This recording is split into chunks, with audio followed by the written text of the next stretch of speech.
Hi guys, this is Aya, and for today's video ay magluluto tayo ng fried talong.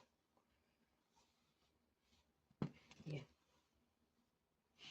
So iwain lang natin siya ng maliliit like this. Can you see? So let's go. Masasayang na kasi. Kaya lutuin na lang natin. With a twist syempre. Twist. Ganyan siya. As you can see. Lagyan natin dito. Diba? Ayan. So, ito na nga siya guys. So, nilagyan ko siya ng kalahating Maggi cube. And pepper, tsaka salt na din. And 1 egg. Tapos, ito pala, kalahati ng eggplant. Kasi masyado